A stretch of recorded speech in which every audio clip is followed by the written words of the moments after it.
ਉਹਦੇ ਸਹੁਰੇ ਨੇ ਤੇ ਉਹਦੇ ਸਾਲੇ ਨੇ ਰਲ ਕੇ ਉਹਨਾਂ ਨੇ ਦਾਈ ਨੂੰ ਬੁਲਾਇਆ, ਦਾਈ ਨੂੰ ਬੁਲਾ ਕੇ ਉਹਨੂੰ ਪੈਸੇ ਦਿੱਤੇ। ਪਹਿਲੇ ਸ਼ਾਦੀ ਹੋਈ ਸੀ, ਪਹਿਲੇ ਉਹਦੇ 2 ਬੱਚੇ ਸੀ, ਉਹਨੇ ਸਾਨੂੰ ਨਹੀਂ ਸੀ ਇਹ ਗੱਲ ਦੱਸੀ। ਇਹ ਲੈ ਲਵੋ ਤੇ ਜੇ ਨਹੀਂ ਨਾ ਪੈਸੇ ਲੈਣੇ ਤੇ ਅਸੀਂ ਇਹਨੂੰ ਮਾਰ ਕੇ ਤੇ ਬਾਹਰ ਸੱਟ ਦਾਂਗੇ, ਤੁਸੀਂ ਮਾਰੇ ਜੇ, ਤੁਹਾਡੀ ਕੌਣ ਸੁਣੇਗਾ। ਧਮਕੀਆਂ ਲਾਉਂਦੇ ਸੀ, ਕਹਿੰਦੇ 5 ਲੱਖ ਰੁਪਇਆ ਲੈ ਲਓ ਤੇ ਤਲਾਕ ਦੇ ਦੇ ਸਹਿਰ ਨੂੰ। ਕਹਿੰਦੇ ਸੀ ਨਾ ਤੂੰ ਮੈਨੂੰ ਖਰਚਾ ਵੀ ਦੇ, ਮੈਂ ਆਦਾ ਕਰਕੇ ਖਾ ਲਾਂਗੀ, बस तू ना आके मेरे को होके चला जाया कर।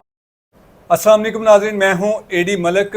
लाहौर के इलाका शादबाग में एक पसंद की शादी करने वाली लड़की को उसका शोहर और उसका भाई मिलकर उसको गला काट कर उसकी लाश गंदे नाले में फेंक देते हैं। ये सारा मामला है क्या? मेरे साथ शहर की बड़ी सिस्टर मौजूद है, उनसे जानते हैं कि किस तरह से ये शादी हुई थी और फिर इसका कत्ल कैसे हुआ। बहन मुझे बताइए कि आपकी बहन ने किसके साथ पसंद की शादी की थी? उसामा के साथ। ये उसामा कौन है? उसामा उसका शोहर है। तो किस तरह से पसंद की शादी हुई थी, कैसे इनका आपस में रब्ता हुआ था? मेरा भैया जान था ना, जो उसामा की दुकान पे काम करता था और उसामा का घर आना जाना था। उसने शहर को देखा तो हमारे घर में मोबाइल किसी के पास नहीं था, शहर के पास मोबाइल था। अच्छा। ना मेरे भाइयों को चलाना था, ना मेरे अब्बू को ही चलाना था मोबाइल। क्यों, मेरे अब्बू सीधे साधे, मेरे भाई भी सीधे साधे, इनको मोबाइल चलाना नहीं आता। तो शहर के पास मोबाइल था। अच्छा। तो फिर उसामा ने शहर से नंबर लिया कि अजान लेट हो जाए या घर से बुलाना हो तो अपना नंबर दे दो, हम फ़ोन कर दिया करेंगे। शहर ने अपना नंबर दे दिया उसामा को। उसामा फ़ोन करता था शहर को और शहर को फ़ोन पे कहता तुम मुझे पसंद हो, मैं तुमसे शादी करना चाहता हूँ। शहर ने कहा मेरे अब्बू से बात करो, मैंने नहीं इस तरह तुम्हारे से शादी करनी। फिर उसामा ने मेरे अब्बू से बात की तो मेरे अब्बू को कहता कि मैंने शहर से शादी करनी है, तो आप लोग हमारी शादी कर दो। तो मेरे अब्बू ने कहा कि पुत्र तू आदे घर वाले लैके आ, मैं नहीं इंज शादी करनी गी। कहता मेरे ना मेरी भैन आएगी ना कहा ते मेरे अब्बू हरे नहीं आंदे ते मैं अपने घर वाले तो चोरी शादी करनी है ते मेरी भैन आएगी। मेरी भैन नूं सारा पता है ते उनदी भैन दी भी शहर नाल फोन ते गल वगैरह हुंदी सी ते उनदी भैन कहंदी सी हाँ ਉਹ ਜਿਹੜੀ ਭੈਣ ਦੇ ਬਾਰੇ ਚ ਉਹਨੇ ਦੱਸਿਆ ਸੀ ਉਹਦੀ ਆਪਣੀ ਸਕੀ ਭੈਣ ਸੀ? हाँ जी सकी भैन ही हुंदी। और ਉਹਨੇ ਘਰ ਵਿੱਚ ਕਿਸੇ ਨੂੰ ਨਹੀਂ ਦੱਸਿਆ?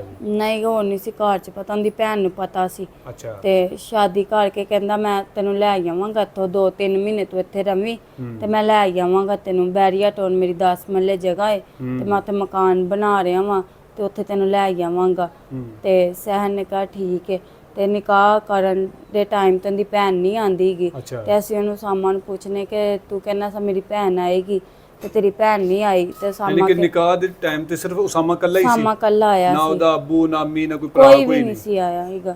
ते ਅਸੀਂ ਉਹਨੂੰ ਕਿਹਾ ਕਿ ਤੇਰੀ ਭੈਣ ਨਹੀਂ ਆਈ ਤੇ ਕਹਿੰਦਾ ਕਿ ਮੇਰੀ ਭੈਣ ਦੀ ਤਬੀਅਤ ਖਰਾਬ ਹੋ ਗਈ। ਝੂਠ ਬੋਲਦਾ ਸੀ ਕਿ ਮੇਰੀ ਭੈਣ ਦੀ ਤਬੀਅਤ ਨਹੀਂ ਸਹੀ ਤਾਂ ਨਹੀਂ ਆਈਗੀ। ਤੇ ਅਸੀਂ ਸਾਰੇ ਰਿਸ਼ਤੇਦਾਰ ਬੁਲਾਏ ਸੀ, ਆਪਣੇ ਤਾਏ ਚਾਚੇ ਸਾਰੇ ਬੁਲਾਏ ਹੋਏ ਸੀ। ਤੇ ਫਿਰ ਅਸੀਂ ਬਿਸਤੀ ਤੋਂ ਡਰਦਿਆਂ ਮਾਰਿਆ ਅਸੀਂ ਕਰ ਦਿੱਤਾ ਨਿਕਾਹ ਕਿ ਚਲੋ ਵੀ ਕਰ ਦੇਣੇ, ਜਦੋਂ ਕੁੜੀ ਵੀ ਰਾਜ਼ੀ ਹੈ ਮੁੰਡਾ ਵੀ ਰਾਜ਼ੀ ਹੈ ਤੇ ਕਰ ਦੇਣੇ ਆ। ਨਿਕਾਹ ਕਰਕੇ ਸ਼ਹਿਰ ਤੁਹਾਡੇ ਕੋਲ ਹੀ ਰਹੀ ਸੀ ਕਿ ਉਹਦੇ ਨਾਲ ਚਲਾ ਗਿਆ ਸੀ? ਨਹੀਂ ਇੱਥੇ ਰਹੀ ਸੀ ਸਾਡੇ ਕੋਲ ਹੀ। ਕਹਿੰਦਾ ਸੀ 3 ਮਹੀਨਿਆਂ ਬਾਅਦ ਮੈਂ ਸ਼ਹਿਰ ਨੂੰ ਲੈ ਆਵਾਂਗਾ, ਮੇਰਾ ਮਕਾਨ ਤਿਆਰ ਹੋਈਏਗਾ ਬੈਰੀਆ ਟਾਉਣ ਵਾਲਾ ਤੇ ਫਿਰ 3 ਮਹੀਨਿਆਂ ਦਾ ਉਹਨੇ ਮੇਰੇ ਇਹ ਜਿਹੜਾ ਬੈਰੀਆ ਟਾਉਣ ਵਾਲਾ ਘਰ ਦੱਸਦਾ ਸੀ ਇਹਦੇ ਚ ਕਿੰਨੀ ਕੁ ਸਦਾਕਤ ਸੀ ਕਿ ਜੀ ਉਹ ਸੱਚ ਸੀ ਉਹਦਾ ਘਰ ਹੈ ਸੀ? ਝੂਠ ਬੋਲਦਾ ਸੀ। ਅੱਛਾ, ਜੋ ਕੁਝ ਵੀ ਉਹਨੇ ਸ਼ਹਿਰ ਨੂੰ ਦੱਸਿਆ ਫਸਾਉਣ ਵਾਸਤੇ ਦੱਸਿਆ? ਨਾ ਝੂਠ ਬੋਲਦਾ ਸੀ। ਕਹਿੰਦਾ ਸੀ ਜਦੋਂ ਵੀ ਸ਼ਹਿਰ ਨੇ ਉਹਨੂੰ ਕਹਿਣਾ ਨਾ ਕਿ ਚਲਾ ਸਾਮਾ ਆਪਾਂ ਆਪਣੇ ਘਰ ਚੱਲੀਏ ਜਾਂ ਉੱਥੇ ਮਿਸਤਰੀ ਵਗੈਰਾ ਲੱਗੇ ਹੋਏ ਨੇ, ਚਲਾ ਵੇਖ ਕੇ ਆਈਏ ਕਿੰਨਾ ਕੁ ਕੰਮ ਹੋ ਗਿਆ ਕਿੰਨਾ ਕੁ ਰਹਿ ਗਿਆ। ਤੇ ਸ਼ਹਿਰ ਦੀ ਇਹੀ ਕੋਸ਼ਿਸ਼ ਹੁੰਦੀ ਸੀ ਕਿ ਚਲੋ ਇੱਕ ਅੱਧਾ ਵੀ ਕਮਰਾ ਤਿਆਰ ਹੋ ਗਿਆ ਨਾ ਤੇ ਮੈਨੂੰ ਆਪਣੇ ਘਰ ਲੈ ਜਾਵੇ। ਤੇ ਆਹੀ ਉਹਦੇ ਨਾਲ ਝੂਠ ਬੋਲਦਾ ਰਹਿੰਦਾ ਸੀ। ਹਾਲੇ ਮੈਂ ਅੱਜ ਇੱਟਾਂ ਪਚਾਈਆਂ ਨੇ ਉੱਥੇ, ਅੱਜ ਬਜਰੀ ਸਟਵਾਈ ਏ, ਅੱਜ ਸੀਮਟ ਪਚਾਇਆ ਏ, ਮਿਸਤਰੀ ਲੱਗਾ ਆ, ਮਿਸਤਰੀ ਛੁੱਟੀ ਸ਼ਹਿਰ ਨੂੰ ਕੋਈ ਖਰਚਾ ਪਰਚਾ ਵੀ ਦਿੰਦਾ ਸੀ? ਜਦੋਂ ਨਿਕਾਹ ਆ ਨਾ ਉਹਨਾਂ ਦਿਨਾਂ ਦੇ ਵਿੱਚ 1 ਮਹੀਨਾ ਦਿੱਤਾ ਹੈ ਉਹਨੇ। ਅੱਛਾ। 1000 ਦੇ ਗਿਆ, 2000 ਰੁਪਏ ਦੇ ਗਿਆ, ਉਹਨਾਂ ਦਿਨਾਂ ਦੇ ਵਿੱਚ ਦਿੰਦਾ ਸੀ। ਤੇ ਉਸ ਤੋਂ ਬਾਅਦ ਜਦੋਂ ਉਹਦੇ ਘਰ ਪਤਾ ਲੱਗ ਗਿਆ ਕਿ ਇਹਨੇ ਨਿਕਾਹ ਕੀਤਾ ਹੈ ਤੇ ਫਿਰ ਨਹੀਂ ਸੀ ਦਿੰਦਾ ਹੀਗਾ ਖਰਚਾ ਨੂੰ। ਜਦੋਂ ਉਹਦੇ ਘਰਦਿਆਂ ਨੂੰ ਪਤਾ ਲੱਗ ਗਿਆ ਸੀ ਉਸਾਮਾ ਦੇ ਘਰਦਿਆਂ ਨੂੰ ਕਿ ਜੀ ਇਹਨੇ ਕਿਸੇ ਕੁੜੀ ਦੇ ਨਾਲ ਨਿਕਾਹ ਕੀਤਾ ਬਾਹਰ ਤੇ ਉਹਦੇ ਘਰਦਿਆਂ ਨੇ ਤੁਹਾਡੇ ਨਾਲ ਕੋਈ ਰਾਬਤਾ ਕੀਤਾ ਸੀ ਤੇ ਕੀ ਹਾਂਜੀ। ਕਿਹਾ ਸੀ? ਰਾਬਤਾ ਕੀਤਾ ਸੀ ਤੇ ਸਾਨੂੰ ਕਹਿੰਦੇ ਸੀ ਕਿ ਤਲਾਕ ਦੇ ਦੇਵੇ ਸਹਿਰ, ਤੇ ਸਹਿਰ ਨਹੀਂ ਸੀ ਮੰਨਦੀ। ਸਹਿਰ ਕਹਿੰਦੀ ਮੈਂ ਨਹੀਂ ਤਲਾਕ ਦੇਣੀ ਹੈਗੀ, ਤੇ ਸਹਿਰ ਨੂੰ ਉਸਾਮਾ ਵੀ ਇਸ ਗੱਲ ਤੇ ਰਾਜ਼ੀ ਸੀ ਕਿ ਤਲਾਕ ਨਹੀਂ ਦੇਣੀ ਵੀ? ਉਸਾਮਾ ਆਪਣੇ ਘਰ ਵਾਲਿਆਂ ਦੇ ਸਾਹਮਣੇ ਕਹਿੰਦਾ ਸੀ ਕਿ ਮੈਂ ਤਲਾਕ ਦੇ ਦੇਣਾ, ਤੇ ਸਹਿਰ ਦੇ ਮੂੰਹ ਤੇ ਕਹਿੰਦਾ ਸੀ ਮੈਂ ਨਹੀਂ ਦੇਣੀ ਤਲਾਕ। ਤਲਾਕ ਲੈਣ ਦੀ ਵਜ੍ਹਾ ਕੀ ਸੀ? ਕਿਉਂ ਤਲਾਕ ਲੈਣਾ ਚਾਹੁੰਦੇ ਸੀ? ਤਲਾਕ ਕਿ ਬੱਚੇ ਹੀ ਬੱਚਾ ਹੋਣ ਵਾਲਾ ਹੋ ਗਿਆ ਸੀ ਸਹਿਰ ਦੇ ਘਰ, 4 ਮਹੀਨਿਆਂ ਦਾ ਹੰਬਲ ਸੀ ਸਹਿਰ ਨੂੰ। ਅੱਛਾ, ਤੇ ਯਾਨੀ ਕਿ ਰੁਖਸਤੀ ਨਹੀਂ ਸੀ ਹੋਈ? ਨਹੀਂ, ਰੁਖਸਤੀ ਨਹੀਂ ਸੀ ਹੋਈ। ਇੱਥੇ ਆਂਦਾ ਸੀ, ਇੱਥੋਂ ਸਹਿਰ ਨੂੰ ਬਾਹਰ ਲੈ ਜਾਂਦਾ ਹੁੰਦਾ ਸੀ ਕਿ ਚਲਾ ਸਹਿਰ ਬਾਹਰ ਚੱਲੀਏ ਜਾਂ ਇੰਜ ਕਰੀਏ ਇੰਜ ਕਰੀਏ, ਆਂਦਾ ਸੀ ਲੈ ਜਾਂਦਾ ਹੁੰਦਾ ਸੀ, ਫਿਰ ਛੱਡ ਜਾਂਦਾ ਹੁੰਦਾ ਸੀ। ਤੇ ਸਹਿਰ ਨੇ ਕਹਿਣਾ ਠੀਕ ਹੈ। ਤੇ ਫਿਰ 4 ਮਹੀਨਿਆਂ ਦਾ ਹੰਬਲ ਹੋ ਗਿਆ ਸਹਿਰ ਨੂੰ, ਤੇ ਸਹਿਰ ਨੇ ਜਦੋਂ ਉਹਨਾਂ ਨੂੰ ਦੱਸਿਆ ਉਸਾਮਾ ਨੂੰ, ਉਹਦੇ ਘਰ ਪਤਾ ਲੱਗ ਗਿਆ ਉਹਨਾਂ ਦਿਨਾਂ ਦੇ ਵਿੱਚ ਹੀ। ਫਿਰ ਉਸਾਮਾ ਦਾ ਜਿਹੜਾ ਸਾਲਾ ਸੀ ਉਹ ਤੇ ਉਹਦਾ ਪਿਓ ਜਿਹੜਾ ਸੀ ਉਸਾਮਾ ਦਾ ਸਾਲਾ, ਹਾਂਜੀ, ਉਹਦੀ ਪਹਿਲੇ ਸ਼ਾਦੀ ਹੋਈ ਸੀ? ਹਾਂਜੀ, ਪਹਿਲੇ ਸ਼ਾਦੀ ਹੋਈ ਸੀ। ਪਹਿਲੇ ਉਹਦੇ 2 ਬੱਚੇ ਸੀ। ਉਹਨੇ ਸਾਨੂੰ ਨਹੀਂ ਸੀ ਇਹ ਗੱਲ ਦੱਸੀ ਹੈਗੀ। ਸਾਨੂੰ 2 ਬਾਅਦ ਬੱਚਿਆਂ ਦਾ ਪਹਿਲੀ ਸ਼ਾਦੀ ਦਾ ਸਹਿਰ ਨੂੰ ਨਹੀਂ ਸੀ ਪਤਾ? ਨਹੀਂ, ਜਦੋਂ ਉਹਦੇ ਮਾਪਿਆਂ ਨੂੰ ਪਤਾ ਲੱਗਾ ਨਾ, ਉਹਦੇ ਮਾਪਿਓ ਨੇ ਆ ਕੇ ਸਾਨੂੰ ਦੱਸਿਆ ਕਿ ਇਹ ਤੇ ਪਹਿਲੇ ਵੀ ਸ਼ਾਦੀशुदा ਹੈ, ਇਹਦੇ 2 ਬੱਚੇ ਹੀ ਗਏ ਨੇ। ਤੇ ਫਿਰ ਸਹਿਰ ਨੇ ਉਹਨੂੰ ਪੁੱਛਿਆ ਕਿ ਤੂੰ ਮੇਰੇ ਤੋਂ ਕਿਉਂ ਲੁਕਾਇਆ? ਤੇ ਕਹਿੰਦਾ ਮੇਰੀ ਬੁੜੀ ਪਹਿਲੀ ਮੈਨੂੰ ਚੰਗਾ ਨਹੀਂ ਸੀ ਸਮਝਦੀ, ਮੈਨੂੰ ਪੁੱਛਦੀ ਦੱਸਦੀ ਨਹੀਂ ਦੀ, ਮੈਂ ਘਰ ਜਾਣਾ ਵਾ ਤੇ ਮੈਨੂੰ ਰੋਟੀ ਨਹੀਂ ਦਿੰਦੀ, ਇੰਜ ਨਹੀਂ ਕਰਦੀ, ਫਲਾਨ ਨਹੀਂ ਕਰਦੀ। ਇਸ ਤਰ੍ਹਾਂ ਸਹਿਰ ਨੂੰ ਗੱਲਾਂ ਦੇ ਵਿੱਚ ਲਿਆਂਦਾ ਸੀ ਕਿ ਮੇਰੀਆਂ ਗੱਲਾਂ ਦੇ ਵਿੱਚ ਹੀ ਰਵੇ ਬਸ। ਤੇ ਸਹਿਰ ਨੂੰ ਕਤਲ ਕਰਨ ਦੀ ਕੀ ਵਜ੍ਹਾ ਸੀ? ਕਤਲ ਕਿਉਂ ਕੀਤਾ ਫਿਰ ਉਹਦਾ ਕਤਲ ਕਰਨ ਦੀ ਵਜ੍ਹਾ ਇਹ ਸੀ ਕਿ ਸਹਿਰ ਨੂੰ ਫਿਰ ਹੰਬਲ ਹੋ ਗਿਆ। ਪਹਿਲਾ ਜਿਹੜਾ ਹਮਲ ਸੀ ਉਹ ਜ਼ਾਇਆ ਕਰਵਾਤਾ ਉਹਦੇ ਸਹੁਰੇ ਨੇ ਤੇ ਉਹਦੇ ਸਾਲੇ ਨੇ ਰਲ ਕੇ। ਉਹਨਾਂ ਨੇ ਦਾਈ ਨੂੰ ਬੁਲਾਇਆ, ਦਾਈ ਨੂੰ ਬੁਲਾ ਕੇ ਉਹਨੂੰ ਪੈਸੇ ਦਿੱਤੇ ਤੇ ਪਿਸਤੌਲ ਕੋਲ ਰੱਖਿਆ। ਉਹਨਾਂ ਨੇ ਕਿਹਾ ਸੀ ਤੇਰੇ ਪਿਓ ਨੂੰ ਮਾਰ ਦਾਂਗੇ ਜੇ ਤੂੰ ਜ਼ਾਇਆ ਨਾ ਕਰਵਾਇਆ ਹੰਬਲ। ਤੇ ਧਮਕੀਆਂ ਲਾਉਂਦੇ ਸੀ, ਕਹਿੰਦੇ 5 ਲੱਖ ਰੁਪਇਆ ਲੈ ਲਓ ਤੇ ਤਲਾਕ ਦੇ ਦੇ ਸਹਿਰ ਨੂੰ ਕਹਿੰਦੇ ਸੀ। ਤੇ ਸਹਿਰ ਕਹਿੰਦੀ ਸੀ ਮੈਂ ਨਹੀਂ 5 ਲੱਖ ਲੈਣਾ, ਇਹਨੇ ਮੇਰੇ ਨਾਲ ਨਿਕਾਹ ਕੀਤਾ ਹੈ ਤੇ ਜਿਸ ਤਰ੍ਹਾਂ ਮਰਜ਼ੀ ਹੁਣ ਮੈਨੂੰ ਰੱਖੇ, ਭਾਵੇਂ ਬਾਹਰ ਕਿਰਾਏ ਤੇ ਮਕਾਨ ਲੈ ਕੇ ਕਿਉਂ ਨਾ ਦੇਵੇ, ਮੈਨੂੰ ਹੁਣ ਰੱਖੇ। ਮੈਂ ਕਿਹੜਾ ਇਹਨੂੰ ਕਹਿ ਰਹੀ ਹਾਂ ਕਿ ਪਹਿਲੀ ਬੁੜੀ ਨੂੰ ਆਦੀ ਨੂੰ ਛੱਡ ਦੇ ਜਾਂ ਆਦੀ ਪਹਿਲੀ ਬੁੜੀ ਨੂੰ ਨਾ ਮਿਲ ਜਾਂ ਉਹਨੂੰ ਖਰਚੇ ਨਾ ਦੇ। ਉਹਨੂੰ ਵੀ ਪੁੱਛੇ ਦੱਸੇ ਕਰੇ, ਮੈਨੂੰ ਵੀ ਪੁੱਛੇ ਦੱਸੇ ਕਰੇ। ਤੇ ਉਹਦੇ ਘਰ ਵਾਲੇ, ਉਹਦੀ ਜਿਹੜੀ ਬੁੜੀ ਸੀ ਉਹ ਸਹਿਰ ਨੂੰ ਨਹੀਂ ਸੀ ਰੱਖਣਾ ਚਾਹੁੰਦੀ। ਕਹਿੰਦੀ ਸੀ ਕਿ ਮੈਂ, ਉਹਦੀ ਬੁੱਢੀ ਨੂੰ ਵੀ ਪਤਾ ਲੱਗ ਗਿਆ ਸੀ? ਪਤਾ ਸੀ, ਉਹਦੇ ਘਰ ਵੀ ਸਾਰਿਆਂ ਨੂੰ ਪਤਾ ਸੀ। ਜਿਸ ਦਿਨ ਕਤਲ ਕੀਤਾ ਸੀ ਸਹਿਰ ਨੂੰ, ਸਹਿਰ ਉਸ ਦਿਨ ਕਿੱਥੇ ਸੀ ਤੇ ਕਿੱਥੇ ਜਾ ਰਹੀ ਸੀ, ਜਾਂ ਕਿੱਥੋਂ ਉਹਨੂੰ ਅਗਵਾ ਕੀਤਾ, ਜਾਂ ਅਗਵਾ ਕੀਤਾ ਸੀ ਜਾਂ ਘਰ ਆ ਕੇ ਕਤਲ ਕੀਤਾ ਸੀ? ਸਹਿਰ ਨਾ ਬੁੱਧ ਦੀ ਰਾਤ ਸੀ, 8 ਵਜੇ ਦਾ ਟਾਈਮ ਸੀ। ਸਹਿਰ ਇੱਥੇ ਆਈ ਏ, ਘਰ ਆਈ ਏ ਤੇ ਮੈਨੂੰ ਕਹਿੰਦੀ ਏ ਮੈਨੂੰ ਨਾ ਭੁੱਖ ਲੱਗੀ ਏ, ਮੈਂ ਕਾਪੀ ਮੈਨੂੰ ਨਾ ਰੋਟੀ ਦੇ ਦੇ। ਮੈਂ ਕਿਹਾ ਅੱਛਾ। ਮੈਨੂੰ ਕਹਿੰਦੀ ਕੀ ਪਕਾਇਆ? ਮੈਂ ਕਿਹਾ ਦਾਲ ਪਕਾਈ ਸਹਿਰ। ਤੇ ਅਸੀਂ ਉਸ ਦਿਨ ਮੂੰਗੀ ਮਸਰਾਂ ਦੀ ਦਾਲ ਪਕਾਈ ਸੀ। ਤੇ ਆਈ ਏ, ਮੈਂ ਉਹਨੂੰ ਰੋਟੀ ਦਿੱਤੀ ਏ, ਪਾਣੀ ਪੀਤਾ ਨੇ, ਰੋਟੀ ਖਾ ਕੇ ਭਾਬੀ ਨੂੰ ਕਹਿੰਦੀ ਮੈਨੂੰ ਨਾ ਸੁਰਮਾ ਦੇ ਦੇ, ਮੈਂ ਅੱਖਾਂ ਵਿੱਚ ਸੁਰਮਾ ਪਾਣਾ। ਸੁਰਮਾ ਪਾਇਆ ਉਹਨੇ ਅੱਖਾਂ ਦੇ ਵਿੱਚ, ਤੇ ਸੁਰਮਾ ਪਾ ਕੇ ਮੈਨੂੰ ਕਹਿੰਦੀ ਟਾਈਮ ਕੀ ਹੋ ਗਿਆ? ਮੈਂ ਕਿਹਾ 9 ਵੱਜਣ ਵਾਲੇ ਨੇ ਸਹਿਰ। ਤੇ ਕਹਿੰਦੀ ਏ ਚੱਲ ਠੀਕ ਹੈ, ਮੈਂ ਫਿਰ ਨਾ ਜਾਵਾਂ ਘਰ, ਲੇਟ ਹੋਣ ਡਈ ਆ। ਜਿੱਥੇ ਉਹਨੇ ਮਕਾਨ ਕਿਰਾਏ ਤੇ ਲਿਆ ਸੀ, ਇਕੱਲੀ ਰਹਿੰਦੀ ਸੀ? ਨਹੀਂ, ਨਾਲ ਮੇਰੀ ਛੋਟੀ ਭੈਣ ਰਹਿੰਦੀ ਸੀ, ਜ਼ੋਇਆ ਦੇ ਨਾਲ ਰਹਿੰਦੀ ਸੀ। ਕੋਠੀਆਂ ਵਿੱਚ ਕੰਮ ਕਰਦੀ ਸੀ ਤੇ ਕੰਮ ਕਰਕੇ ਆਦਾ ਜਿੱਥੇ ਕਿਰਾਏ ਤੇ ਰਹਿੰਦੀ ਸੀ ਉੱਥੋਂ ਦਾ ਕਿਰਾਇਆ ਦਿੰਦੀ ਸੀ, ਆਦਾ ਪੇਟ ਪਾਲਦੀ ਸੀ, ਆਦੀਆਂ ਦਵਾਈਆਂ ਆਪ ਹੀ ਲਿਆਂਦੀ ਸੀ। ਸਾਮਾਨ ਨੂੰ ਪੈਸੇ ਨਹੀਂ ਸੀ ਦਿੰਦਾ ਹੀਗਾ। ਤੇ ਜੋ ਵੀ ਖਰਚਾ ਸੀ ਨਾ ਸ਼ਹਿਰ ਦਾ, ਉਹ ਆਪ ਹੀ ਲੋਕਾਂ ਘਰਾਂ 'ਚ ਕੰਮ ਕਰਕੇ, ਲੋਕਾਂ ਦੇ ਭਾਂਡੇ ਧੋ ਕੇ, ਕਿਸੇ ਦੀ ਸਫਾਈਆਂ ਕਰਕੇ ਗੁਜ਼ਾਰਾ ਕਰਨ ਦੀ ਸੀ ਕਿ ਕਿਸੇ ਵੀ ਤਰੀਕੇ ਨਾਲ ਸਾਮਾ ਮੈਨੂੰ ਵਸਾ ਲਵੇ। ਕਿ ਨਹੀਂ ਵੀ ਮੈਨੂੰ ਖਰਚਾ ਵੀ ਨਹੀਂ ਸੀ ਨਾ ਉਹਨੂੰ ਸ਼ਹਿਰ ਨੂੰ ਦਿੰਦਾ। ਤੇ ਸ਼ਹਿਰ ਕਹਿੰਦੀ ਸੀ ਨਾ ਕਿ ਮੈਨੂੰ ਖਰਚਾ ਵੀ ਦੇ, ਮੈਂ ਆਦਾ ਕਰਕੇ ਖਾ ਲਾਂਗੀ, ਬਸ ਤੂੰ ਨਾ ਆ ਕੇ ਮੇਰੇ ਕੋਲ ਹੋ ਕੇ ਚਲਾ ਜਾਇਆ ਕਰ। ਤੇ ਦੁਬਾਰਾ ਜਦੋਂ ਉਹਨੂੰ ਹਮਲ ਹੋ ਗਿਆ ਸੀ ਤੇ ਫਿਰ ਉਹਦੇ ਘਰਦਿਆਂ ਨੂੰ ਦੁਬਾਰਾ ਪਤਾ ਲੱਗ ਗਿਆ ਸੀ ਕਿ ਦੁਬਾਰਾ ਹਮਲਾ ਹੋ ਗਿਆ? ਹਾਂਜੀ। ਤੇ ਫਿਰ ਉਸ ਦਿਨ ਜਿਸ ਦਿਨ ਇਹ ਸਾਰਾ ਵਾਕਿਆ ਹੋਇਆ ਸੀ, ਉਸ ਦਿਨ ਕੀ ਹੋਇਆ ਸੀ? ਕਿੰਨੇ ਕਤਲ ਕੀਤਾ? ਕਤਲ ਸ਼ਹਿਰ ਮੈਂ ਦੱਸਿਆ ਤੁਹਾਨੂੰ, ਇੱਥੇ ਆਈ ਹੈ ਸ਼ਹਿਰ ਬੁੱਧ ਦੀ ਰਾਤ ਨੂੰ, ਰੋਟੀ ਖਾ ਕੇ ਚਲਾ ਗਈ ਨਾ? ਨਹੀਂ, ਰੋਟੀ ਉਹਨੇ ਖਾਧੀ ਹੈ ਤੇ ਬਾਹਰ ਗਈ ਹੈ। ਮੇਰੇ ਅੱਬੂ ਨੂੰ ਕਹਿੰਦੀ ਹੈ ਅੱਬੂ ਮੈਨੂੰ ਨਾ 200 ਰੁਪਇਆ ਦੇ ਦਿਓ, ਮੇਰੇ ਕੋਲ ਨਾ ਕਿਰਾਇਆ ਨਹੀਂਗਾ, ਮੈਂ ਕਿਰਾਇਆ ਲਾ ਕੇ ਤੇ ਘਰ ਜਾਣਾ। ਤੇ ਅੱਬੂ ਮੇਰਾ ਕਹਿੰਦਾ ਪੁੱਤਰ ਕਾਰੋਬਾਰ ਤੇ ਚੱਲਣ ਨਹੀਂ ਡੇ, ਤੇ ਪਤਾ ਨਹੀਂ ਕਿਸ ਤਰ੍ਹਾਂ ਅਸੀਂ ਗੁਜ਼ਾਰਾ ਕਰਨ ਦੇ, ਤੇ ਧੀਏ ਮੇਰੇ ਕੋਲ ਨਹੀਂ ਹੈ ਪੈਸੇ। ਤੇ ਫਿਰ ਵੀ ਕਹਿੰਦੀ ਨਹੀਂ ਮੈਨੂੰ ਨਹੀਂ ਪਤਾ, ਮੈਨੂੰ ਦਵੋ ਪੈਸੇ। ਤੇ ਅੱਬੂ ਦੀ ਜੇਬ ਦੇ ਵਿੱਚੋਂ 150 ਰੁਪਇਆ ਨਿਕਲਦਾ ਤੇ ਅੱਬੂ ਉਹਨੂੰ ਕਹਿੰਦਾ ਕਿ ਫਿਰ ਆਈ ਮੇਰੇ ਕੋਲ ਲੈ ਗਏ ਨੇ ਪੁੱਤਰ। ਤੇ ਕਹਿੰਦੀ ਦੇ ਦਵੋ, ਲੈ ਕੇ ਅਜ਼ਾਨ ਨੂੰ ਕਹਿੰਦੀ ਹੈ ਚਲਾ ਅਜ਼ਾਨ ਆਪਾਂ ਚੱਲੀਏ ਘਰ। ਅਤੇ ਬਾਹਰ ਚੌਂਕ ਦੇ ਵਿੱਚੋਂ ਰਸ਼ਕੇ ਤੇ ਅਜ਼ਾਨ ਛੋਟਾ ਭਾਈ ਮੇਰਾ, ਉਹਦੇ ਨਾਲ ਉਹਨੂੰ ਕਹਿੰਦੀ ਚਲਾ ਚੱਲੀਏ ਘਰ। ਤੇ ਬਾਹਰ ਚੌਂਕ ਦੇ ਵਿੱਚ ਜਾਂਦੇ ਆ 10 ਮਿੰਟ ਲੱਗ ਗਏ ਹੋਣੇ ਨੇ, ਪੈਦਲ ਜਾਂਦੇ ਨੇ ਤੇ 10 ਮਿੰਟ ਲੱਗ ਗਏ ਹੋਣੇ ਨੇ। 9:10 ਹੋ ਗਏ ਹੋਣੇ ਉਹਨੂੰ ਚੌਂਕ 'ਚ ਜਾਂਦੀ ਨੂੰ, ਤੇ ਅੱਗੋਂ ਰਸ਼ਕੇ ਵਿੱਚ ਬੈਠੀ ਹੈ ਤੇ ਨਾਲੇ ਤਿੱਕਰ ਗਈ ਹੈ 5 ਮਿੰਟ, ਨਾਲੇ ਤਿੱਕਰ ਜਾਂਦਿਆਂ ਲੱਗ ਗਏ ਹੋਣੇ ਨੇ ਉਹਨਾਂ ਨੂੰ ਰਸ਼ਕੇ ਵਿੱਚ। ਅੱਗੇ ਨਾਲੇ ਤੇ ਪਹੁੰਚੀ ਹੈ ਤੇ ਉਹਦਾ ਅੱਗੋਂ ਜੇਠ ਮਿਲ ਪਿਆ ਨੂੰ, ਉਹਨੂੰ ਕਹਿੰਦਾ ਹੈ ਕਿ ਜੇਠ ਦਾ ਕੀ ਨਾਮ ਸੀ? ਸ਼ੇਬੀ। ਅੱਛਾ। ਤੇ ਅਜ਼ਾਨ ਨੂੰ ਕਹਿੰਦਾ ਅਜ਼ਾਨ ਥੱਲੇ ਉੱਤਰ ਰਸ਼ਕੇ ਵਿੱਚ, ਉਹਨਾਂ ਨੂੰ ਥੱਲੇ ਲਾ ਲੈਂਦਾ ਰਸ਼ਕੇ ਦੇ ਵਿੱਚੋਂ।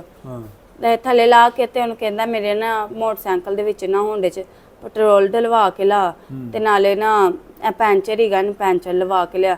ਅਜ਼ਾਨ ਕਿੱਕ ਮਾਰਦਾ ਤੇ ਅਜ਼ਾਨ ਕਹਿੰਦਾ ਉਸਤਾਦ ਜੀ ਵਿੱਚ ਤੇਲ ਤੇ ਹੀਗਾ, ਤੇ ਕਹਿੰਦਾ ਨਹੀਂ ਤੂੰ ਫੇਰ ਵੀ ਨਾ ਇਹਦੇ ਵਿੱਚ ਤੇਲ ਪਵਾ ਕੇ ਲਿਆ, ਕੀ ਪਤਾ ਕਿਤੇ ਵੀ ਮੁੱਕ ਜਾਵੇ। ਅਜ਼ਾਨ ਸਹਿਰ ਨੂੰ ਕਹਿੰਦਾ ਆਈਆ ਆਪਾਂ ਦੋਨੇ ਚੱਲੀਏ, ਕਿਉਂ ਰਾਤ ਦਾ ਤੇ ਟਾਈਮ ਸੀ ਤੇ ਉਹ ਸਾਨੂੰ ਧਮਕੀਆਂ ਦਿੰਦੇ ਸੀ।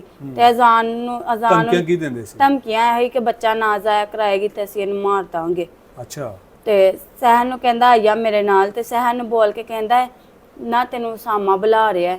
ਤੇ ਸਾਮਾ ਦੀ ਤੇ ਸਹਿਰ ਦੀ ਲੜਾਈ ਚੱਲਦੀ ਹੁੰਦੀ ਕਿ ਬੱਚਾ ਨਾ ਜਾਇਆ ਕਰਾਉਣ ਦੀ ਵਜ੍ਹਾ ਤੇ ਲੜਾਈ ਚੱਲਦੀ ਪਈ ਸੀ ਕਿ ਬੱਚਾ ਨਹੀਂ ਤੂੰ ਜਾਇਆ ਕਰਾਇਆ। ਤੇ ਸਾਮਾ ਸਹਿਰ ਨਾਲ ਫੋਨ ਤੇ ਗੱਲ ਨਹੀਂ ਸੀ ਕਰਦਾ ਹੀਗਾ। ਤੇ ਸਹਿਰ ਕਹਿੰਦੀ ਹੈ ਕਿ ਮੈਨੂੰ ਨਾ ਸਾਮਾ ਬੁਲਾ, ਯਾਨੀ ਕਿ ਉਹਨੂੰ ਧੋਖੇ ਦੇ ਨਾਲ ਉਹਨੂੰ ਦੱਸਿਆ ਕਿ ਤੈਨੂੰ ਸਾਮਾ ਬੁਲਾ ਰਿਹਾ। ਹਾਂਜੀ। ਤੇ ਲੈ ਕੇ ਕਿੱਥੇ ਗਏ ਸੀ? ਨਾਲੇ ਤੋਂ ਐ ਸਾਈਡ ਤੇ ਰਸਤਾ ਜਾਂਦਾ ਵੇਲੀਆਂ ਵਾਲੀ ਸਾਈਡ ਤੇ, ਲੈ ਕੇ ਤੇ ਉਧਰ ਨੂੰ ਚਲਿਆ ਗਿਆ ਉਹਨਾਂ ਨੂੰ ਲੈ ਕੇ। ਤੇ ਅਜ਼ਾਨ ਪੈਟਰੋਲ ਡਲਵਾ ਕੇ ਆਂਦਾ, ਅਜ਼ਾਨ ਉਹਨੂੰ ਲੱਭਦਾ ਨਹੀਂ ਲੱਭਦੀ। 10 ਵਜੇ ਦਾ ਟਾਈਮ ਹੁੰਦਾ ਤੇ ਅਜ਼ਾਨ ਘਰ ਆ ਜਾਂਦਾ। ਅਜ਼ਾਨ ਆ ਕੇ ਮੈਨੂੰ ਵਠਾਉਂਦਾ, ਕਹਿੰਦਾ ਆਪੀ ਸ਼ਹਿਰ ਦਾ ਨਾ ਜੇਠ ਉਹਨੂੰ ਲੈ ਗਿਆ ਤੇ ਸ਼ਹਿਰ ਦੇ ਨੰਬਰ ਤੇ ਫੋਨ ਕਰ। ਮੈਂ ਸ਼ਹਿਰ ਦਾ ਨੰਬਰ ਤੇ ਫੋਨ ਕਰਨੀ ਆ ਤੇ ਸ਼ਹਿਰ ਦਾ ਨੰਬਰ ਬੰਦ ਜਾ ਰਿਹਾ ਹੁੰਦਾ। ਮੈਨੂੰ ਵੀ ਸ਼ੱਕ ਪੈ ਜਾਂਦਾ ਕਿ ਉਹਦਾ ਜੇਠ ਲੈ ਗਿਆ, ਪਤਾ ਨਹੀਂ ਕੀ ਗੱਲ ਕਿਉਂ ਲੈ ਕੇ ਗਿਆ। ਫਿਰ ਮੈਂ ਜਿੱਥੇ ਸਹਿਰ ਕਿਰਾਏ ਤੇ ਰਹਿੰਦੀ ਹੈ ਨਾ, ਮੈਂ ਆਪਣੇ ਮੀਆਂ ਨੂੰ ਵਠਾਣੀ ਆ, ਮੈਂ ਉਹਨੂੰ ਕਹਿੰਦੀ ਆ ਚਲਾ ਸਹਿਰ ਨੂੰ ਉਹਨਾਂ ਦਾ ਜੇਠ ਲੈ ਗਿਆ ਤੇ ਆਪਾਂ ਉਹਨੂੰ ਲੱਭੀਏ ਚੱਲ ਕੇ। ਤੇ ਉਹ ਉੱਠ ਪੈਂਦਾ, ਮੈਂ ਤੇ ਮੇਰਾ ਮੀਆਂ ਨਾ ਅਸੀਂ ਲੱਭਣ ਲਈ ਸਹਿਰ ਨੂੰ ਨਿਕਲ ਜਾਂਦੇ ਘਰੋਂ। ਅਸੀਂ ਸਹਿਰ ਜਿੱਥੇ ਕਿਰਾਏ ਤੇ ਰਹਿੰਦੀ ਅਸੀਂ ਉੱਥੇ ਜਾਂਦੇ ਤੇ ਅੱਗੋਂ ਤਾਲਾ ਵੱਜਾ ਹੁੰਦਾ ਘਰ। ਫਿਰ ਅਸੀਂ ਸਾਰਾ ਇੱਧਰ ਨਾਲੇ ਨੂਲੇ ਤੇ ਸਾਰਾ ਲੱਭਣੇ ਰਾਣੀ ਚੌਂਕ, ਸਾਨੂੰ ਨਹੀਂ ਨਜ਼ਰ ਆਉਂਦੀ ਕਿਤੇ ਵੀ। ਫਿਰ ਅਸੀਂ ਘਰ ਆਣੇ 12 ਵੱਜ ਜਾਂਦੇ ਨੇ ਸਾਨੂੰ ਲੱਭਦੇ। ਫਿਰ ਮੈਂ ਆਪਣੀ ਆਂਟੀ ਨੂੰ ਫੋਨ ਕਰਨੀ, ਮੈਂ ਆਂਟੀ ਨੂੰ ਕਹਿੰਦੀ ਆਂਟੀ ਇੰਜ ਨਾ ਸਹਿਰ ਨੂੰ ਉਹਦਾ ਜੇਠ ਲੈ ਗਿਆ ਤੇ ਹੁਣ ਕੀ ਕਰੀਏ ਆਪਾਂ। ਤੇ ਮੇਰੀ ਆਂਟੀ ਕਹਿੰਦੀ ਚਲਾਓ ਆਪਾਂ ਨਾ ਪਹਿਲੇ ਉਹਨਾਂ ਦੇ ਘਰ ਚੱਲਨੇ ਤੇ ਉਹਦੇ ਘਰ ਵਾਲਿਆਂ ਨੂੰ ਤੇ ਪਤਾ ਹੀ ਹੋਏਗਾ ਕਿੱਥੇ ਲੈ ਕੇ ਗਿਆ। ਤੇ ਅਸੀਂ ਨਾ ਪਹਿਲੇ ਉਹਨਾਂ ਦੇ ਘਰ ਜਾਂਦੇ ਆ ਤੇ ਅੱਗੋਂ ਨਾ ਉਹਨਾਂ ਦੀ ਗਲੀ ਦੇ ਵਿੱਚ ਸ਼ਾਦੀ ਹੁੰਦੀ ਹੈ, ਵਿਆਹ ਹੁੰਦਾ ਹੈ। ਤੇ ਉਹ ਮਹੱਲੇਦਾਰ ਨਾ ਕਹਿੰਦੇ ਨੇ ਅਸੀਂ ਦਰਵਾਜ਼ਾ ਖੜਕਾਣੇ ਤੇ ਮਹੱਲੇਦਾਰ ਕਹਿੰਦੇ ਨੇ ਬਾਜੀ ਉਹ ਘਰ ਨਹੀਂ ਹੈਗੇ, ਉਹ ਤੇ ਮੜਕ ਤੇ ਗਏ ਨੇ 10 ਮਿੰਟ ਪਹਿਲੇ। ਹਾਂਜੀ, ਤਾਲੇ ਲਾ ਕੇ ਨਾ ਉਹ ਕਹਿੰਦੇ ਮਹੱਲੇਦਾਰ ਕਹਿੰਦੇ ਨੇ ਸਾਡਾ ਤੇ ਵਿਆਹ ਵੀ ਗੰਦਾ ਕਰ ਗਏ ਨੇ। ਮੇਰੀ ਉਹ ਮਹੱਲੇਦਾਰ ਭਾਈ ਜਿੰਦੀ ਕੁੜੀ ਦਾ ਵਿਆਹ ਹੁੰਦਾ ਨਾ, ਉਹ ਕਹਿੰਦਾ ਮੇਰੀ ਬੇਟੀ ਦੀ ਅੱਜ ਤੇਲ ਮਹਿੰਦੀ ਸੀ। ਯਾਨੀ ਕਿ ਇਸ ਲਈ ਨਸ ਗਏ ਸੀ ਕਿ ਉਹਨਾਂ ਨੇ ਉਹਨੂੰ ਪਹਿਲੇ ਕਤਲ ਕਰ ਦਿੱਤਾ ਸੀ। ਤੇ ਕਹਿੰਦੇ ਉਹ ਤੇ ਨਾ ਕਹਿੰਦੇ ਸਾਡੀ ਮਰਗ ਹੋ ਗਈ। ਅੱਛਾ, ਥੋੜਾ ਸ਼ਾਰਟ ਕਰ ਲੈਨੇ ਆ ਕਿ ਜਦੋਂ ਤੁਹਾਨੂੰ ਪਤਾ ਲੱਗ ਗਿਆ ਕਿ ਤੁਹਾਡੀ ਬੱਚੀ ਨੂੰ ਜਿਹੜਾ ਹੈਗਾ ਨਾ ਇਹਨਾਂ ਨੇ ਅਗਵਾ ਕਰ ਲਿੱਤਾ ਹੈ ਔਰ ਇਹਨੂੰ ਕਤਲ ਕਰ ਦਿੱਤਾ ਹੈ, ਤੁਹਾਨੂੰ ਉਹਦੀ ਲਾਸ਼ ਦੇ ਬਾਰੇ ਕਿਵੇਂ ਪਤਾ ਚੱਲਿਆ ਸੀ ਕਿ ਇਹ ਸਹਰ ਦੀ ਲਾਸ਼ ਹੈਗੀ, ਇਹਨੂੰ ਕਤਲ ਕਰ ਦਿੱਤਾ ਹੈ? ਅਸੀਂ ਨਾ ਸਵੇਰ ਅਸੀਂ ਰਾਤ ਨੂੰ ਥਾਣੇ ਗਏ ਆ ਫਿਰ ਤੇ ਸਾਡੀ ਪੁਲਿਸ ਵਾਲਿਆਂ ਨੇ ਨਹੀਂ ਸੁਣੀ। ਸਾਨੂੰ ਕਹਿੰਦੇ ਸਵੇਰ 3 ਵਜੇ ਆਇਓ। ਅਸੀਂ ਫਿਰ ਨਾ ਸਵੇਰ 3 ਵਜੇ ਫਿਰ ਅਸੀਂ ਸਵੇਰ ਸੁੱਤੇ ਪਏ ਉੱਠਨੇ ਤੇ ਫਿਰ ਅਸੀਂ ਥਾਣੇ ਜਾਂਦੇ। ਸਵੇਰ ਇਹੀ ਹੋਏਗਾ 7-8 ਵਜੇ ਦਾ ਟਾਈਮ ਹੋਣਾ, ਅਸੀਂ ਫਿਰ ਜਾਂਦੇ ਥਾਣੇ। ਫਿਰ ਸਾਨੂੰ ਕਹਿੰਦੇ ਨੇ ਸ਼ਾਮ ਨੂੰ 4 ਵਜੇ ਆਇਓ, ਵਕੀਲਾਂ ਦੀ ਹੜਤਾਲ ਏ ਤੇ ਸ਼ਾਮ ਨੂੰ 4 ਵਜੇ ਆਣਾ। ਅਸੀਂ ਫਿਰ ਨਾ ਡੀਪੀਓ ਤੇ ਜਾਂਦੇ। ਅਸੀਂ ਕਹਿੰਦੇ ਇੱਥੇ ਤੇ ਸਾਡੀ ਸੁਣੀ ਨਹੀਂ ਜਾਣ ਦੀ, ਅਸੀਂ ਡੀਪੀਓ ਤੇ ਚਲੇ ਜਾਂਦੇ। ਡੀਪੀਓ ਤੇ ਅਸੀਂ ਜਾਂਦੇ ਆ ਤੇ ਅਸੀਂ ਹਲੇ ਅੰਦਰ ਹੀ ਤਲਾਸ਼ੀ ਦੇ ਜਿੱਥੇ ਤਲਾਸ਼ੀ ਲੈਂਦੇ ਨੇ ਉੱਥੇ ਤਲਾਸ਼ੀ ਦੇ ਰਹੇ ਨੇ।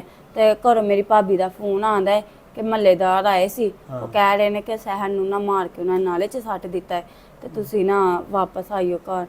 ਤੇ ਅਸੀਂ ਉਸੇ ਤਰ੍ਹਾਂ ਅੰਦਰ ਡੀਪੀਓ 'ਚ ਵੀ ਨਹੀਂ ਜਾਂਦੇ, ਅਸੀਂ ਉਸੇ ਤਰ੍ਹਾਂ। ਜਦੋਂ ਤੁਸੀਂ ਵਾਪਸ ਘਰ ਆਏ ਹੋ ਸਹਿਰ ਦੀ ਲਾਸ਼ ਨੂੰ ਦੇਖਿਆ ਤੇ ਤੁਹਾਨੂੰ ਕੀ ਮਹਿਸੂਸ ਹੋਇਆ ਸੀ ਕਿ ਇਕੱਲੇ ਨੇ ਕਿਸੇ ਨੇ ਕਤਲ ਕੀਤਾ ਹੈ ਜਾਂ ਇਹ ਕਾਫੀ ਜ਼ਿਆਦਾ ਲੋਕਾਂ ਨੇ ਕਤਲ ਕੀਤਾ? ਨਹੀਂ, ਮੇਰੀ ਭਾਈ ਭੈਣ ਜਿਹੜੀ ਸੀ ਮਾਸ਼ਾਅੱਲਾ ਏਡੀ ਜਵਾਨ ਸੀ ਉਹ। ਅਸੀਂ ਜਦੋਂ ਉਹਨੂੰ ਨਵਾਉਣ ਵਾਲੇ ਫੱਟੇ ਤੇ ਲੰਮੇ ਪਵਾਇਆ ਨਾ, ਉਦੋਂ ਇੰਨੇ ਦੇ ਪੈਰ ਨਾ ਫੱਟੇ ਤੋਂ ਥੱਲੇ ਸੀ। ਤੇ ਤੁਸੀਂ ਆਪ ਹੀ ਦੱਸੋ ਉਹ ਇੱਕ ਜਣਾ ਨੂੰ ਕਤਲ ਕਰ ਸਕਦਾ? ਕਿੰਨੇ ਮਿਲ ਕੇ ਕਤਲ ਕੀਤਾ ਹੋਏਗਾ?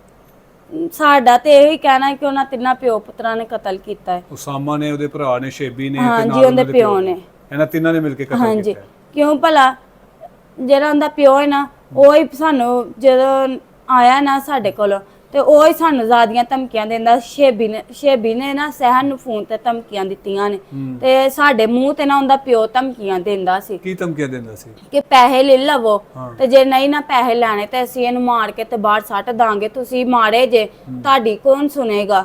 ਤੇ ਦੇਖ ਲਓ ਉਹਨਾਂ ਮਾਰ ਕੇ ਸੁੱਟ ਦਿੱਤਾ ਨਾ ਨਾਲੇ, ਮਾਰ ਕੇ ਨਾਲੇ ਚੋਂ ਨਾ ਸਾਡੇ ਤਾਂ ਕਹਿੰਦਾ ਜਿਹੜਾ 5 ਲੱਖ ਤੁਹਾਨੂੰ ਮੈਂ ਕਹਿ ਰਿਹਾ, ਦਾ ਪਿਓ ਕਹਿੰਦਾ ਸੀ ਸਹਿਰ ਦਾ ਸੋਹਰਾ, ਕਹਿੰਦਾ 5 ਲੱਖ ਕਹਿਣ ਦੇ ਲੈ ਲਵੋ ਤੁਸੀਂ ਨਹੀਂ ਲੈਂਦੇ ਮੈਂ 10 ਲੱਖ ਥਾਣੇ ਭਾਲ ਲਾਂਗਾ ਤੇ ਮੈਂ ਅਸੀਂ ਆਜ਼ਾਦ ਲਗੇ ਫਿਰਾਂਗੇ, ਤੁਹਾਡੀ ਕਿੰਨੇ ਸੁਣਨੀ, ਤੁਸੀਂ ਤੇ ਮਾਰੇ ਜੀ ਜੇ ਤੁਹਾਡੀ ਕਿਸੇ ਨੇ ਸੁਣਨੀ। ਹੁਣ ਪੁਲਿਸ ਨੇ ਕਿਸੇ ਨੂੰ ਫੜਿਆ ਨਾ? ਹਾਲੇ ਤੱਕ ਤੇ ਨਹੀਂ ਫੜਿਆ ਨਾ, ਜ਼ਮਾਨਤਾਂ ਕਰਵਾ ਲੀਆਂ ਨੇ। ਤੇ ਹੁਣ ਤੁਹਾਡੇ ਨਾਲ ਦੁਬਾਰਾ ਕੋਈ ਰਾਬਤਾ ਕੀਤਾ ਜੇ ਮੁਲਜ਼ਮਾਂ ਨੇ? ਨਹੀਂ, ਧਮਕੀਆਂ ਲੋਕਾਂ ਦੇ ਜ਼ਰੀਏ ਧਮਕੀਆਂ ਦੇ ਰਹੇ ਨੇ ਕਿ ਜਿਸ ਦਿਨ ਦੀਆਂ ਜ਼ਮਾਨਤਾਂ 4-5 ਦਿਨ ਹੋ ਗਏ ਨੇ, ਉਹਨਾਂ 6 ਦਿਨ ਹੋ ਗਏ ਜ਼ਮਾਨਤਾਂ ਕਰਾਈਆਂ ਨੂੰ ਤੇ ਲੋਕਾਂ ਦੇ ਜ਼ਰੀਏ ਨਾ ਮਤਲਬ ਕਿ ਮਾਰਕੀਟ ਦੇ ਵਿੱਚ ਮੇਰਾ ਮੀਆਂ ਕੰਮ ਕਰਦਾ ਨਾ ਤੇ ਉੱਥੇ ਮਾਰਕੀਟ ਦੇ ਵਿੱਚ ਹੀ ਉਹਨਾਂ ਦੀ ਦੁਕਾਨ ਹੈ ਪਿੱਤਲ ਸਿਲਵਰ ਦੀ ਤੇ ਉੱਥੇ ਉਹਨਾਂ ਦੇ ਨਾ ਕਾਫੀ ਜਣੇ ਨਾ ਮਤਲਬ ਕਿ ਤਾਏ ਚਾਚੇ ਸਾਰੇ ਮਿਸ਼ਰੀ ਸ਼ਾਹ ਦੇ ਕੰਮ ਕਰਦੇ ਨੇ ਤੇ ਉੱਥੇ ਮੇਰਾ ਮੀਆਂ ਮੇਰੇ ਜੇਠ ਵਗੈਰਾ ਉਹਨਾਂ ਉੱਥੇ ਕੰਮ ਕਰਦੇ ਨੇ ਗੋਦਾਮ ਦੇ ਵਿੱਚ ਐਂਦਾ ਛਾਂਟੀ ਦਾ ਕੰਮ ਕਰਦੇ ਨੇ ਤੇ ਉਹਨਾਂ ਨੂੰ ਮਿਲਦੇ ਨੇ ਤੇ ਉਹਨਾਂ ਨੂੰ ਧਮਕੀਆਂ ਲਾਉਂਦੇ ਨੇ। ਤੁਸੀਂ ਤੁਹਾਡਾ ਮੁਤਾਲਬਾ ਕੀ ਹੈ, ਕੀ ਹੋਣਾ ਚਾਹੀਦਾ? ਸਾਡਾ ਤੇ ਇਹੀ ਮੁਤਾਬਲਾ ਹੈਗਾ ਕਿ ਮਰੀਮ ਨਵਾਜ਼ ਇੱਥੇ ਆਵੇ ਤੇ ਸਾਡੇ ਨਾਲ ਇਨਸਾਫ ਕੀਤਾ ਜਾਵੇ। ਜਿਸ ਤਰ੍ਹਾਂ ਉਹਨਾਂ ਨੇ ਬੇਰਹਿਮੀ ਨਾਲ ਮੇਰੀ ਭੈਣ ਨੂੰ ਮਾਰਿਆ, ਜਦੋਂ ਅਸੀਂ ਨਾਲੇ ਦੇ ਵਿੱਚੋਂ ਮੈਂ ਆਪਣੀ ਭੈਣ ਨੂੰ ਵੇਖਿਆ ਨਾ ਸਾਰੇ ਹੁੰਦੇ ਆ ਵੱਜੇ ਸੀ, ਕਾਚੂ ਦੇ ਨਿਸ਼ਾਨ ਸੀ ਕਿ ਪਤਾ ਨਹੀਂ ਹੁਣ ਬਲੇਡ ਦੇ ਨਿਸ਼ਾਨ ਸੀ, ਸਾਰੇ ਗਲੇ ਤੇ ਮੂੰਹ ਤੇ ਉਹਨਾਂ ਨੇ ਮਾਰੇ ਸੀ। ਇਹ ਜਗ੍ਹਾ ਦੇ ਉੱਤੇ ਫਿਰ ਉਹਨਾਂ ਨੇ ਐਡੀ ਸ਼ਿੱਦਤ ਨਾਲ ਮਾਰਿਆ, ਫਿਰ ਇਹ ਹੱਥਾਂ ਦੇ ਉੱਤੇ ਸਾਰੇ ਕਾਚੂ ਵੱਜੇ ਸੀ, ਪਿੰਜਣੀ ਦੇ ਵਿੱਚ ਉਹਨਾਂ ਨੇ ਮਾਰਿਆ, ਫਿਰ ਰੱਸੀ ਨਾਲ ਤੜਪਾ ਕੇ ਅਜ਼ੀਅਤ ਦੇ ਕੇ ਉਹਨੂੰ ਮਾਰਿਆ ਹੈਗਾ, ਫਿਰ ਰੱਸੀ ਨਾਲ ਬੰਨ ਕੇ ਉਹਨੂੰ ਨਾਲੇ ਦੇ ਵਿੱਚ ਸੱਟ ਦਿੱਤਾ, ਪੱਥਰ ਦੇ ਨਾਲ ਬੰਨ ਕੇ, ਤਾਂ ਕਿ ਉਹਦੀ ਲਾਸ਼ ਉੱਤੇ ਨਾ ਆਵੇ, ਵਿੱਚ ਹੀ ਡੁੱਬ ਜਾਵੇ, ਲਾਸ਼ ਵੀ ਨਾ ਲੱਭੇ। ਉਹ ਤਾਂ ਪਤਾ ਨਹੀਂ ਕਿਹੜੇ ਵੇਲੇ ਦਾ ਦਿੱਤਾ ਹੁੰਦਾ ਹੱਥ, ਕੰਮ ਆ ਗਿਆ ਕਿ ਸਾਨੂੰ ਲਾਸ਼ ਅਗਲੇ ਦਿਨ ਸਵੇਰ ਸਾਨੂੰ ਮਿਲ ਗਈ।